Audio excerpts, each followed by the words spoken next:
Hello Virgo, and welcome to your love and relationship reading. This is any kind of love and relationship, past, present, future, and this is in celebration of Valentine's Day week. So also very excited to let you know that I have a sale on 20% off all readings, tarot readings. So please click on the link below and check that out. So with you, Virgo, I actually feel like someone's being the words I was given was pig-headed and stubborn.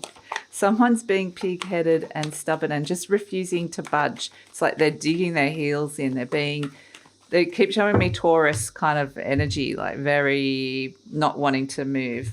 We've got the Page of Wands, the Queen of Wands, the Hanged Man, a lot of fire around actually. So the heat, turn up the heat. The Death card, yes, and the Emperor, okay. All right, we're seeing this. This is all very intense and very intense energy of transformation within this relationship. It's really important to take responsibility for what's yours and hand back with love what is somebody else's responsibility here. We see coming in here. So there's some very intense energies around at the moment with Venus. We're seeing here with the Empress conjunct Pluto, the Death card. So these are actual transits that are happening at the moment. We're also seeing it in the cards. So Venus is conjuncting Pluto this week. Mars does it first, moves in and conjuncts Pluto, and then Venus conjuncts Pluto. So there's a lot of divine masculine, divine feminine in the underworld. Lots of things ready to be unearthed, ready for cycles of birth, death, rebirth, and transformation, but it can be intense. So there's a lot of stuff coming up. There's a lot of fire with Mars. So we're seeing that here with the Queen of Wands, the Page of Wands. So it's interesting because I feel like somebody is wanting to let go of suffering. There seems to be like a bit of a pattern here of somebody, kind of taking a lot of the blame or being the scapegoat or the martyr within a situation, whilst the other person kind of gets off scot-free, or they just avoid it, or they head in the other direction in some way. They want to escape and flee a situation. There is a lot of attraction between the two of you, as in there's a lot of warmth. There's a lot of warmth and loyalty between the two of you.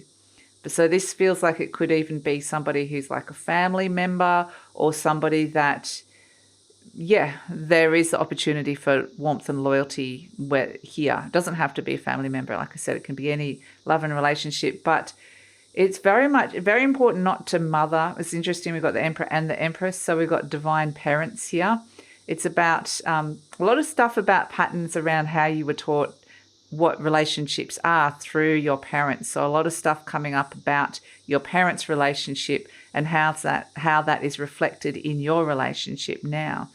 And the challenge is to step into the birth. This Empress is pregnant, so this is the birth. This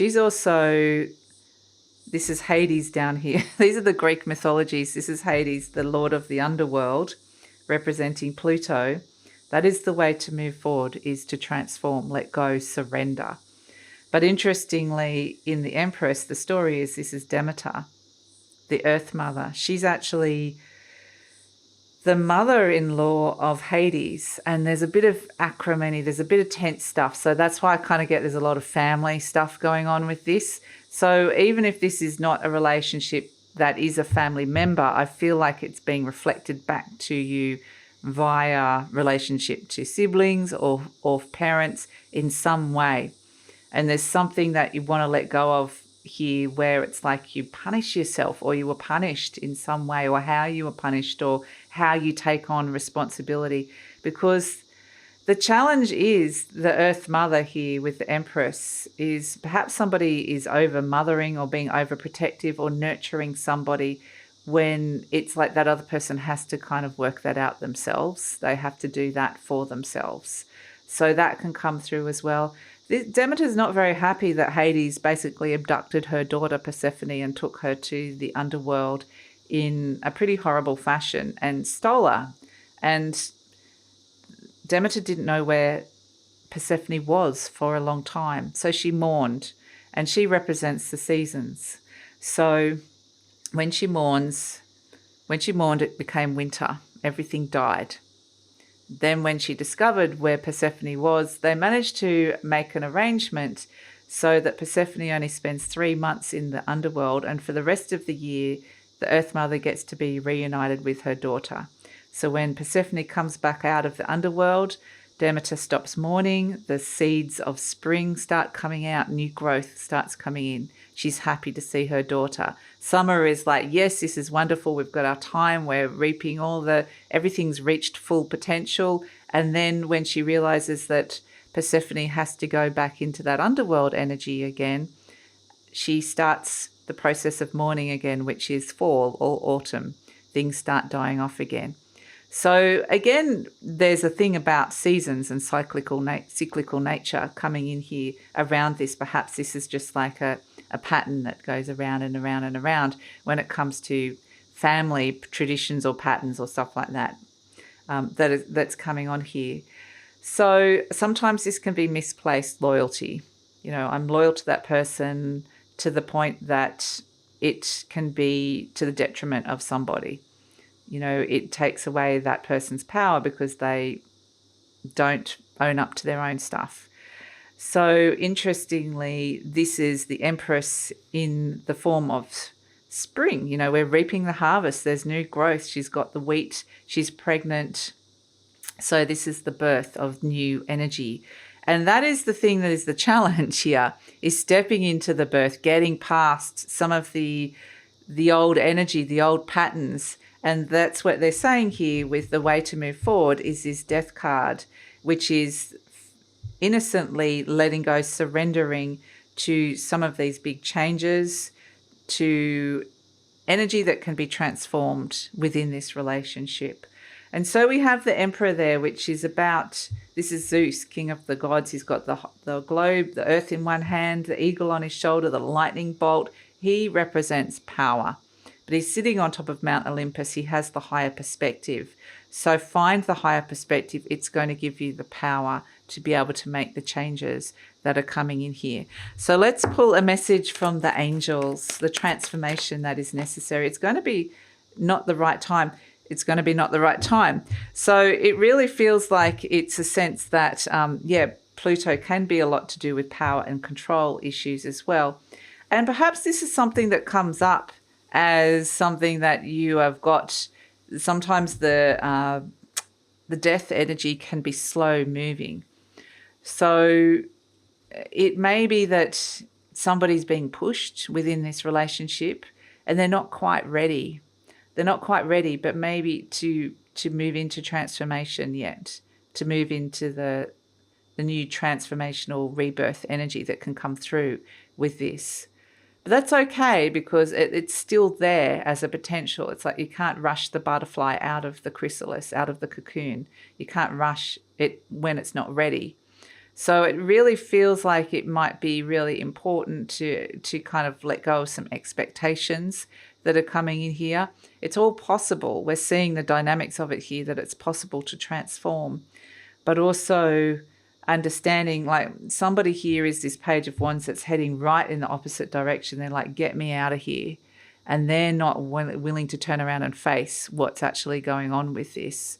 So it may be that it needs a little bit of time for that person to be ready, to be able to heal what needs to be healed in order to step into this, the energy where it wants to go, the potential transformation here.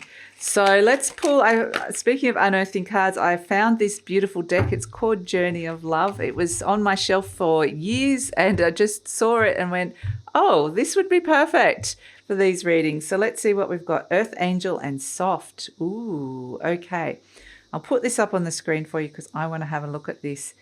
Earth Angel Soft. Doesn't that remind you of the Empress? This is a very beautiful, mothering, nurturing energy that comes in here around this. So definitely I think there's a lot of stuff coming up around mothering, nurturing, relationship to mother that is being worked through with this. Absolutely. The fact that we've got the Emperor and the Empress coming in. So I think a gentle approach, even though there's a bit of heat here with the fire and there could be a lot of stuff like being dredged up here. Interestingly, they're bringing me to the Hanged Man. to the liver. Okay, I don't know why they're bringing up a part of the body, but the liver is, it releases toxins. The role of the liver is about, so this person that is holding on and perhaps over mothering or over nurturing and taking on responsibility, it might be really great for them to go down some kind of liver detox of some sort, or understand that there's might not just only be the liver, but they're just showing me it's potentially like health, physical health could be affected. There could be parts of your body that are like organs that are holding on to the emotions of guilt or responsibility or blame here.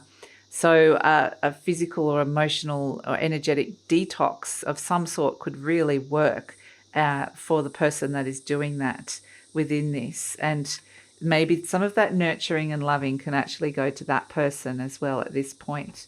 So let's get a final message for you, Virgo. Let's get a final message for Virgo. What does Virgo need to know?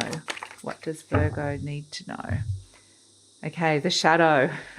We talked about the shadows going into the underworld energy. Self-empowerment and ambition. So even if somebody else is not ready to kind of do the work yet, you can.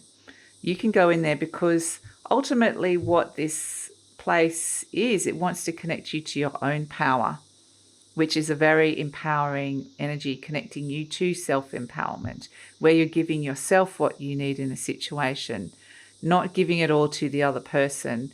And despite the fact that that may cause some kind of conflict, it's really about the ambition energy. Yeah, a lot can be unearthed with Mars in the underworld, new ambitions that come through. Perhaps this is a new ambition for this relationship. Perhaps it's new ambitions for another aspect of your world as well.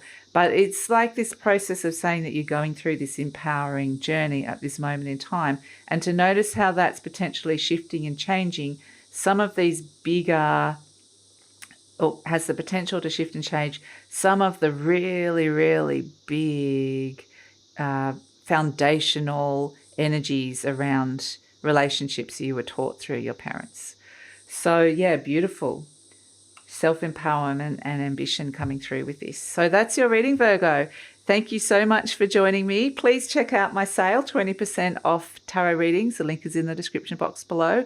And please like, subscribe, share, leave a comment. Love to read your comments, because that helps with the growth of the channel, and I truly appreciate it. Love to hear what's going on with you, and take care.